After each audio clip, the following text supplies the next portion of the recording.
A Dog of Flanders. Chapter 2. A New Home.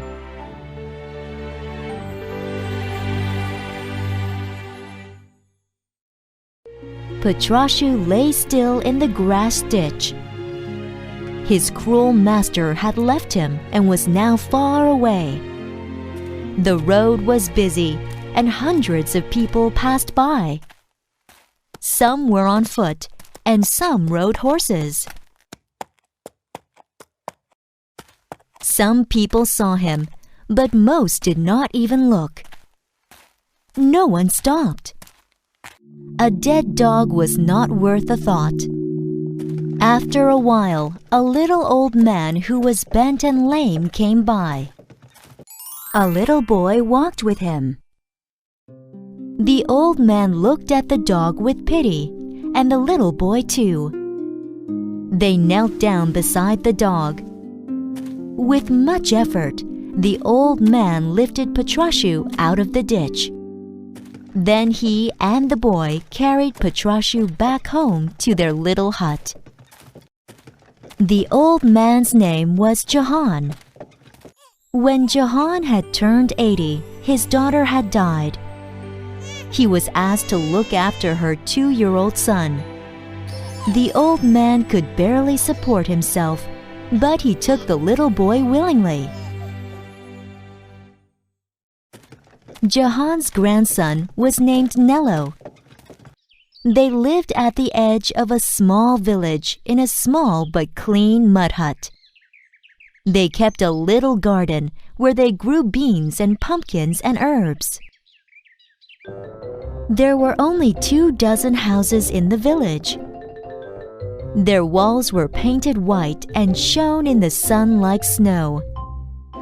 They had colorful red roofs and shutters of bright green or sky blue. In the center of the village stood a red windmill. Around Jahan's hut stretched flat pastures and fields of corn. A great canal ran through the village and the fields. On both sides of the canal, long lines of poplar trees bent their branches in the breeze. Across the fields, the distant town of Antwerp was just visible on the horizon. But the tall spire of the Antwerp Cathedral stood out.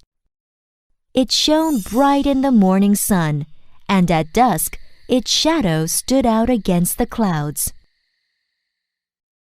Jahan and Nello made Petrashu a little straw bed in the corner of their hut. He was very weak, but still alive. For many days, Petrashu lay there, not moving.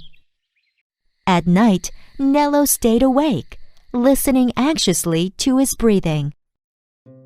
Jahan could not give Petrashu much food. He barely had enough for himself and his grandson. In his youth, Jahan had been a soldier, but his leg had been injured during the war. This made it difficult for him to work, and he had been poor ever since. Some days Jahan and Nello had nothing to eat. But even though their lives were hard, they were content. Jahan was very gentle and good to the boy, and the boy was beautiful, truthful, and kind. During Petrashu's long recovery, Nello and his grandfather grew very fond of him. Nello leaned his cheek against Petrashu's fur at night, and they both slept soundly. Petrashu became part of their little family. One day, Petrashu made a noise, a little bark.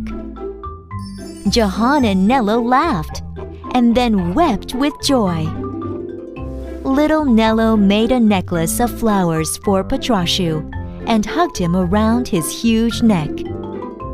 Petrashu was getting better. A few weeks later, Petrashu's health and strength returned. He stood up, and his big brown eyes showed surprise. Nobody was hitting him or cursing him.